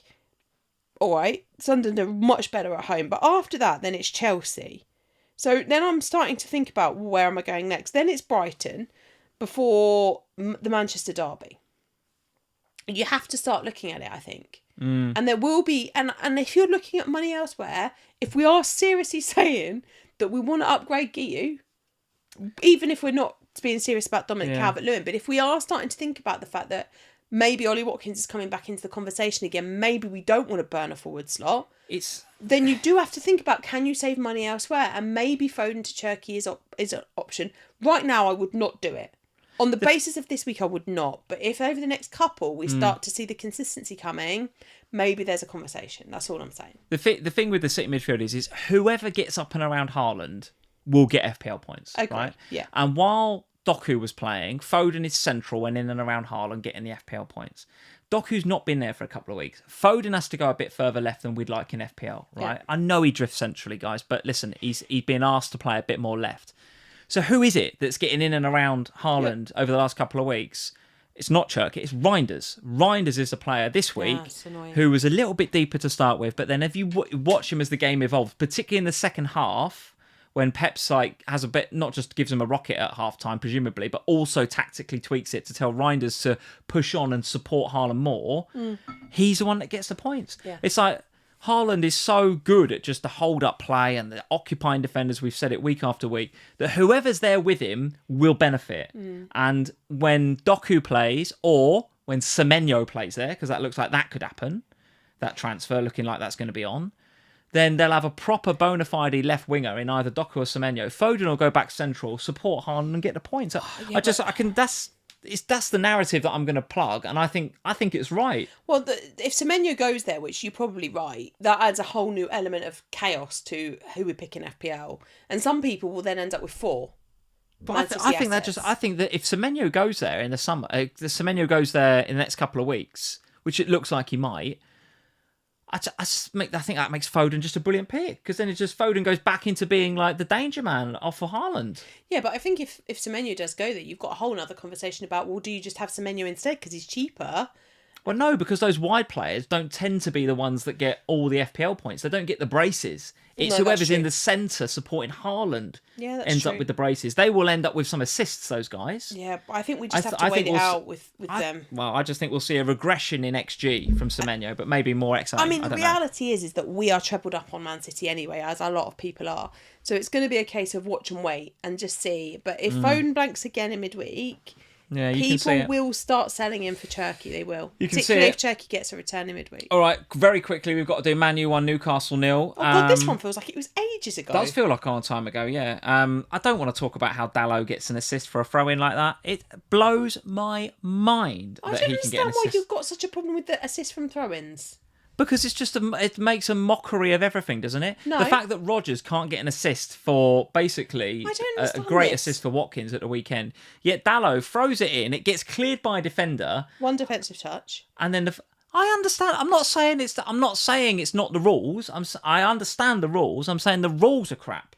No, but okay, but it's a dead ball situation. So you get an assist from a corner, like Rice did. You get an assist from a free kick. It's the same principle. You get an assist. But Dalot throws it in. Yeah. Like, it's not even aimed at anybody. It just throws it in. The defender heads it away. Yeah. And then Dorgu scores Worldy. a thunder bastard from nowhere. It was a lovely goal. So, how is Dalot getting an assist for that and Rodgers is not getting an assist for picking the lock through a very good Chelsea defence to get Villa back in the game with Watkins getting the goal? Like, I understand that's the rules. I understand why Rodgers is not assist. I understand why Dallow's an assist. What I'm saying is, I don't agree with the rules. The rules are shite. Because how Dalot can get an assist for that is a joke. They've been the same for years. You are funny. It's a joke. I'll have to listen to this again in the morning when Mr. Laron goes off on one about assists as well, I'm sure. But, yeah, look, this game was interesting. I was watching Great this goal one. by Dorgu, by the way. Very good goal. I was watching this game a little bit scared, if I'm honest. A little bit scared because I did not go for a Manchester United player. When everyone else was going Bruno Fernandes to Cunha, You're going to be even more scared when they play Wolves. I thought, it'd be a great idea to go for Wirtz. In the end, it was a great idea to go for Wirtz. Very happy with you, Florian. You got to keep it up now against Leeds. I said to you, or maybe I said at the beginning of the stream, I can't remember. My original plan was to go target Wolves. Let's just one to the other to the other. Well, clearly I'm not going to sell Wirtz now. And I don't have maybe I do have enough money to go from Kudus to Cunha. I'd have to have a look. But I was also using this game as an opportunity to scout Manchester United. Yeah, what did you make of them then? What did you make of Cunha first? As good as that? Yeah. I wasn't really that impressed by Manchester United's attack, to be honest. I thought Cunha was great first half. Did you? I thought Cunha was really good and very unlucky not to get points. Yeah, but then Mount goes off at half-time. That's the key. That's the key. The Mount injury was just one injury too many. They'd lost Bruno, they've lost Ahmad. What's his face is over at AFCON. Mbomo's off at AFCON. It's just like, hit after hit after hit. But at least Mount is still there, who's in decent form supporting Cunha. And then he goes off at half-time as well. Out? And it's like, what's that? I don't know. I haven't heard the diagnosis, but he goes off as well. And then I think it was just one injury, one loss too many for Manchester United. And in the end, they just struggled in that second half to create enough for Cunha. But I thought Cunha was really good first half. I thought you're bang unlucky if you got him in, and for him to come away with only a yellow card, bang unlucky. But listen, no drama. I think he could do great against Wolves, right? He's flagged Mount. He's yellow flagged with a muscle injury. Now this fixture against Wolves comes on Tuesday night. Yeah, we know what Mount's like with injuries, right? Well, yeah. They'll hope that he's fit because they don't have a lot of other players because they really lacked in the second saying half. that Mount was a precaution. Amorim said he felt something, which Crawl Julian, I agree with you, and I'm sure he did say that. But Mount's injury record doesn't scream chuck him back in for a midweek game against Wolves, does it? No. For me, that suggests we should beat these lot fairly comfortably without him. Don't risk him. Yeah, but they weren't as good in the second half. Oh, but they'll have enough to beat Wolves, won't they? Well, they should. They absolutely should. I think the interesting thing for me from a FPL perspective this week, obviously Cunha is in the conversation. The other ones are and we've been talking a lot about defender replacements with Gay and with Senesi and Virgil. Martinez back? Yeah, there's Martinez. Dorgu's not exactly a terrible shout, is he? I mean, Dalot can play there, but like Dorgu wasn't. They all got double digits, all three of them. Dorgu wasn't exactly playing as a defender, was he? No. Right? I mean, one of the super chats we've just had from Koa. Thank you for the super chat. Which United defender would you get for a free game week punt? I think free game week punt, you'd go for Dorgu. I would go for Dorgu because where he was like playing right wing basically for most of that game. If you want like longer term, then you'd have to say, well, what about minutes and what about rotation? But if you're looking for a 3-week punt Koa, then Dorgu's the one. I think just stick him in there. I think if you want a slightly more longer term pick, you'd probably go Martinez. Maybe you go Shaw.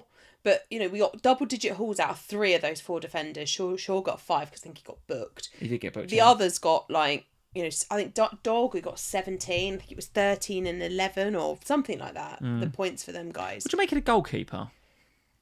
I looked at the goalkeeper when I did the Raya move and decided I didn't really trust the Manchester United defence.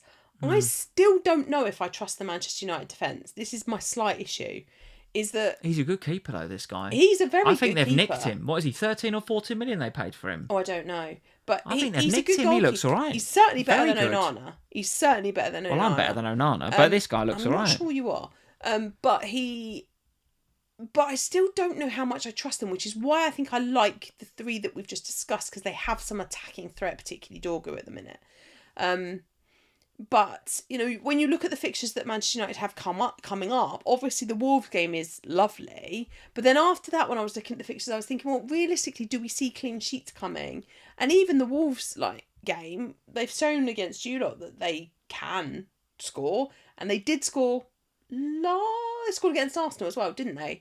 So they have got potential in there to get a goal here or there, Wolves. Yeah, and Polkit, thank you for the super chat, Polkit. Rodon to Dorgu as 5th choice defender, question mark. He's just 4.1. Listen, for everything we've just said, I mean, Rodon looked, I don't know, he did get some sort of injury in the game today against Sunderland, so let's wait to see how bad that is. He doesn't strike me, Joe Rodon, as a sort of player that would go off for a niggle. You know what I mean? He's a bit of a hard nut, isn't he? As most centre halves tend to be. So it feels like that could be an injury you might have to deal with. And just get Dorgu for a punt. I mean, why not? Absolutely, why not? He's very heavily flagged in the game already, Rodon, with 25%. So I think he's an obvious sell. Okay. I do want to talk about Newcastle, though. And the reason I want to talk about Newcastle is despite the defeat here, the fixtures for Newcastle look like this. Burnley, Crystal Palace at home. So Burnley away in 19. Palace at home. Leeds at home. Wolves away. And then in 23, it's Villa at home, which obviously is difficult. The next 4 look absolutely unreal for Newcastle. So we're talking about... Well, so I'm thinking about how I take some money out of my defence. Or Virgil. Maybe. And I thought a downgrade from Virgil to this Newcastle defender I'm thinking of was going to save me a lot of money. It actually doesn't, because Lewis Hall is quite expensive. But I'm looking at Lewis Hall quite seriously for that next 4. I thought he was a bit unlucky against Manchester United. I mean, not just a clean sheet, but he gets forward.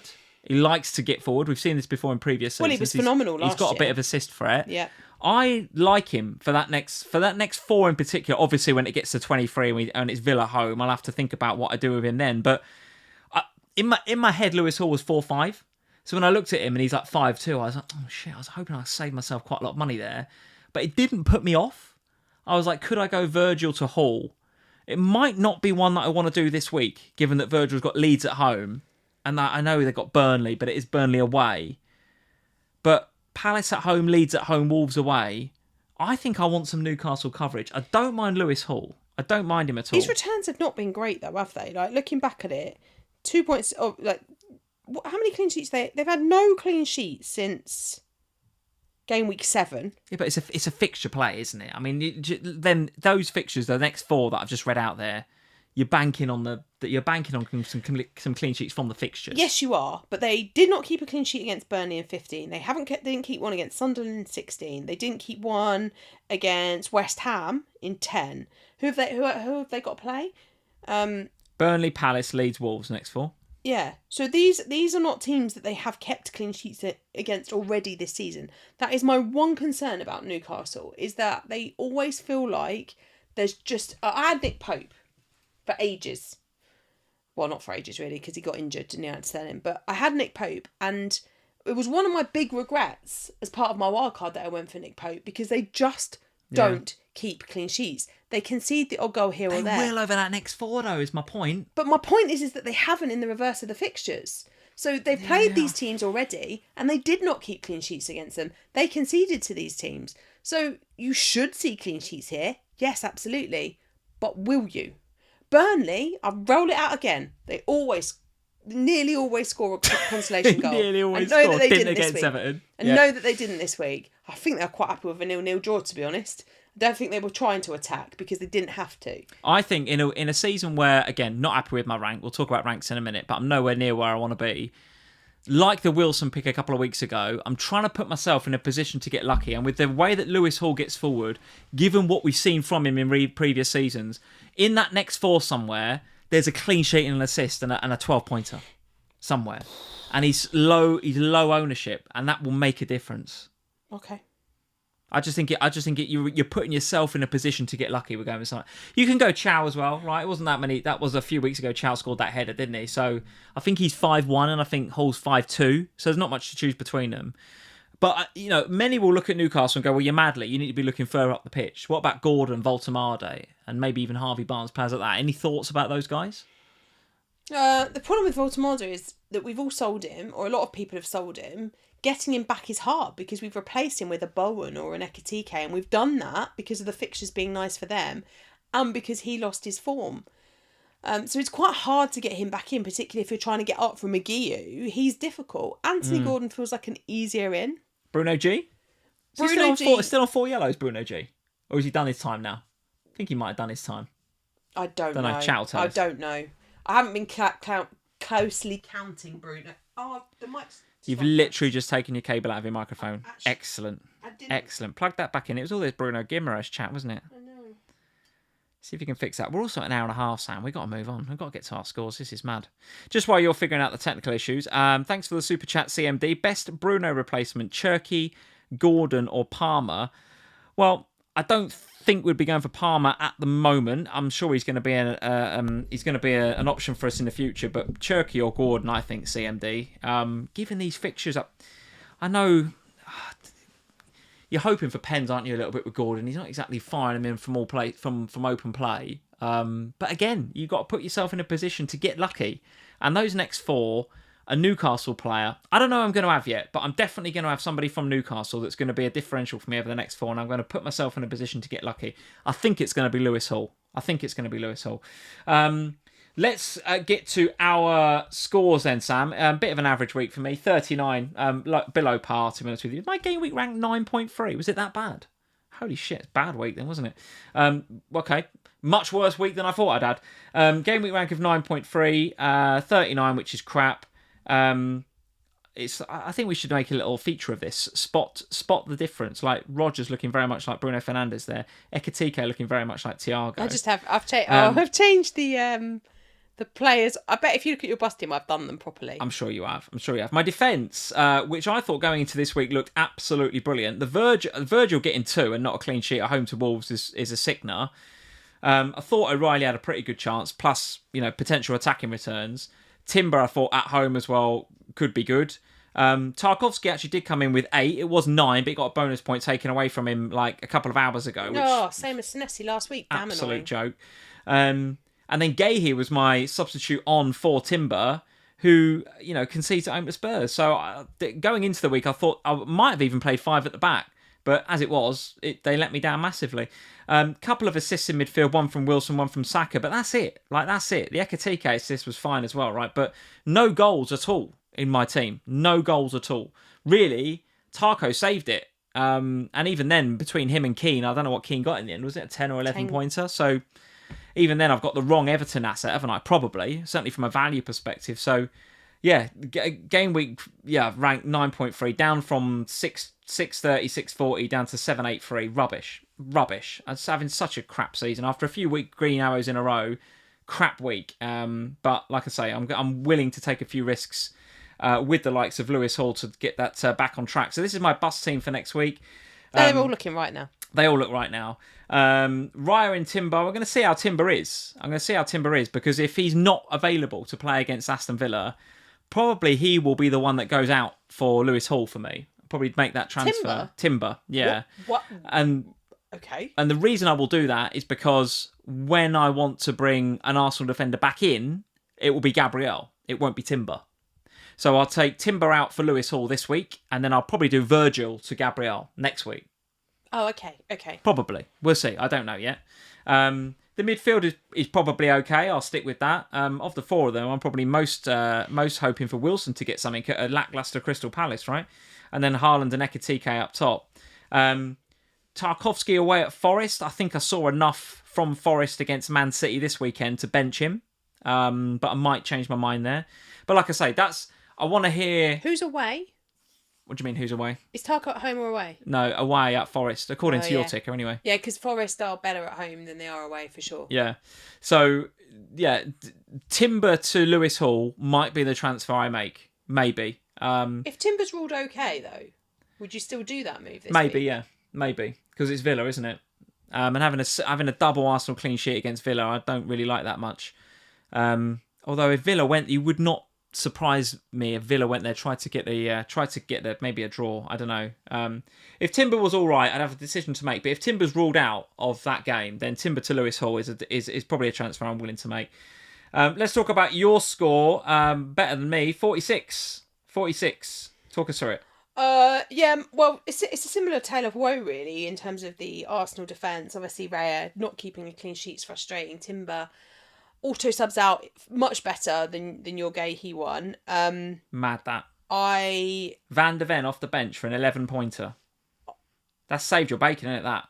I got Van de Ven off the bench. God, you've got lucky there. Imagine that doesn't happen. What are you on? 46 then, minus 11, 35. Timber would have got 2. You'd have been on 37. Holy shizen. That is bit of jam has saved your game week. Well, sort of. I mean, I also took... This doesn't include the -4 I took, so I'm actually on 42. So, yes. The defence was woeful, apart from Mickey van der Ven, who... I mean, basically the man is God. Wirtz coming in and doing a really good job. He was the -4, so I was pleased to see the goal out of him because the 10-point is very much welcome. Saka, obviously, with an assist is lovely. Kudus... every week I sit here and I think I'll sell Kudus, and then somebody else goes and gets injured or there's an issue or something else happens. Genuinely was unlucky not to get something out of today's game. He would have been the assist on that third goal had it stood. Bowen, we didn't talk about West Ham, did we? Bowen is a bit of a frustration, I think, but I didn't expect him to necessarily come in and score hatful straight away. Yeah, you do. You're talking about bringing him in because the fixtures look great. He's got a home game against Fulham. We expect him to go big straight away. I don't think I was expecting him to go big. I was expecting him to return. I was expecting something from Jarrod Bowen this week, and I would have been happy with a goal or an assist. I think it was one of those. How long will you hold Bowen for then if he continues to blank? Well, the fixtures now are the ones... So the Fulham game was like, okay, I'll go a bit early because the price changes. Brighton at home, Wolves away. Do you think they get something Brighton at home? Do you think West Ham will win that? They absolutely should win that. Why should they? If they don't win that... I don't think they'll win that. Do you not? No, absolutely not. Brighton are half decent. West Ham are shite. Well... They are all over the shop at the minute, West Ham. Brighton could easily win that game. That's not... Not saying Bowen can't get something in that game. No, but... I mean, you're not wrong. But Brighton, Wolves, Forest at home. Forest are a totally different set. They're a totally different beast, home and away. So the next 3... You want Bowen away at Wolves in, what's that, game week 20. That's the fixture you need him to return. Yeah, midweek and then the weekend. They're the 2 games that I'm... If Bowen hasn't returned this week coming, by the time we finish game week 20 and head into the FA Cup break, if he hasn't returned, then I'll chalk it up as a bad error on my part and moving on. The next 2 are the ones. Okay. Bowen looked very much like Thiago on this one as well. Does he? Very good. Yeah. Go on then, talk to us about next week, including captaincy. Is this a week where we can go against the big man? Where would I go? Wirtz, probably. Wirtz at home to Leeds, captain. Feels a risk, doesn't it? I know I shouldn't say this because he's just bought me a 10-pointer, but I just don't really trust him after the early part of the season. The one thing I will say about Wirtz, though, is another reason he's a good pick is because Ekitike is clinical, right? He's getting the assists and the goals. If Wirtz gets an assist or a goal, he'll get bonus. Yes, and the reason he'll get bonus is because he's doing all the other stuff, like all the link-up play and all the pass completion, and also we don't keep clean sheets because we're crap.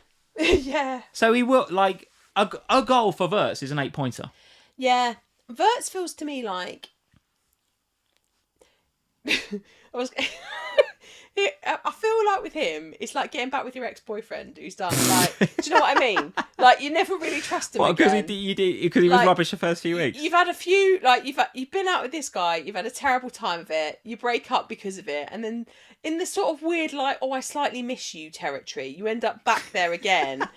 And maybe it's all right for a couple of weeks. Because he started to get his life together. Yeah. He started to look better. Yeah, and you start to go, maybe he's changed. Maybe he's changed. You're such a weirdo. Like, do you know what I mean? So I've gone back there again, and I do wonder whether I've gone back there, and in a few weeks' time, I'm going to wake up and go, you're the same old guy that I dumped back in game week 5, and here I am. Like, do you know what I mean? Like, And so to go all in So on him, good. it's like him basically turning up on your second date when you get back together and going, marry me. Like, that's what it feels like. You had a really good first date with him, and now you're like, I'm all in. And then you turn up for date number 2 and you go, let's get married. Like, that's how it would feel if I gave him the captain's armband. And what'll happen is he'll go, you're a bit weird, aren't you? And he'll blank. Just saying. Fucking what an analogy. So good. Tell me, so sounds like you're thinking about Haaland. So I think I'm just going to go Haaland. If you had Matthias Cunha, because there will be a lot of FPL managers listening to this that have got Cunha, would you captain him over Haaland this week? Probably, yeah. I'd be very tempted. Yeah. I'd be very tempted. I'd want to know whether Mount's fit, I think. Yeah.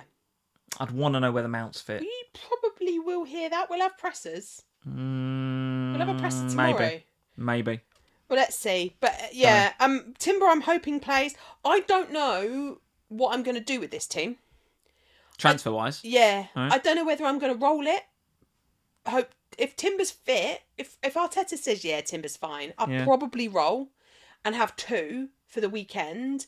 And in that 2, I can then make some fun moves and move some things around. Because I kind of sort of feel like I'm in that I need to take a -4 because I want to move money between positions thing. Whereas if I held it this week, I could maybe wait. Okay.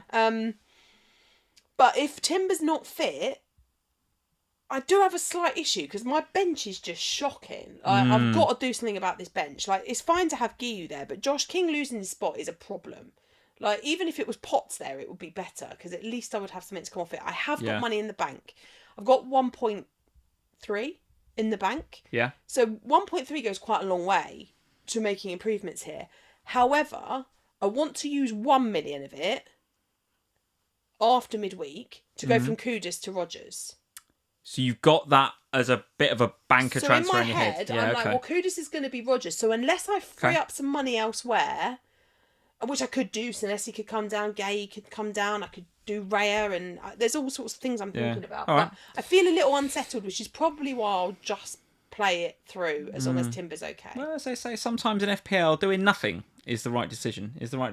Thank you, Davis family, for the chat. He says, what an analogy that was, Sam. Going out on a date with Wirtz, much better than Lee comparing Cherki to Messi. That was an analogy that didn't work. Tell everybody what's coming up this week, Sam, other than loads of FPL action, because there's tons of football still to go this week. There absolutely is. So tomorrow morning, I'll be up bright and early to record an FPL pod. Yes. With Jules and Kelly. So we'll be reviewing the weekend and then we'll be looking ahead to gameweek 19 and the deadline on Tuesday.